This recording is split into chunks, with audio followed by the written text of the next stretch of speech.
PSM Makassar diimbangi tamunya Bayangkara FC dalam lanjutan Liga 1. Duel berakhir imbang 1-1 dengan Yuran Fernandes gagal mencetak gol dari titik putih.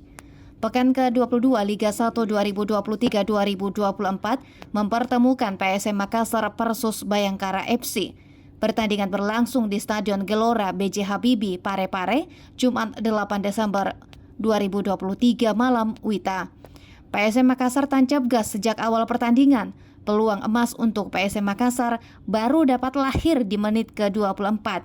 Sayangnya Adilson Silva yang bebas dari penjagaan gagal menyundul bola. Kemudian Yanse Sayuri yang menyambut bola juga belum berbuah hasil. Sepakan kerasnya masih dapat diblok pemain belakang dari Bayangkara FC. Tim tuan rumah kembali mengancam di menit ke-37 lewat Si Paulo. Sayang penyelesaian akhir yang buruk membuat peluang terbuang percuma. Dan akhirnya PSM Makassar berhasil memecah kebuntuan di menit ke-59. Kenzo Nambu mencatatkan namanya di papan skor.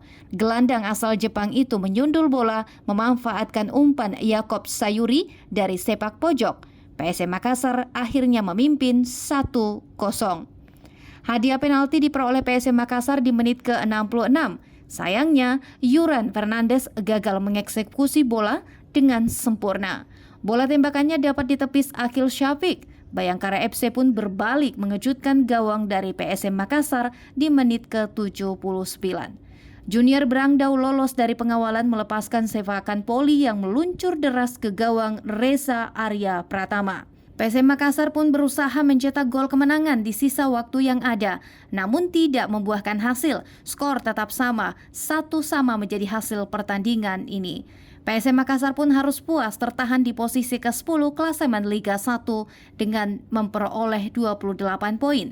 Sementara Bayangkara FC tetap di posisi juru kunci dengan mengantongi 12 poin. Tim redaksi melaporkan. Terima kasih telah menonton. Jangan lupa subscribe, like, comment, and share. Saksikan terus informasi terbaru dengan menekan tombol lonceng hanya di channel Fajar TV.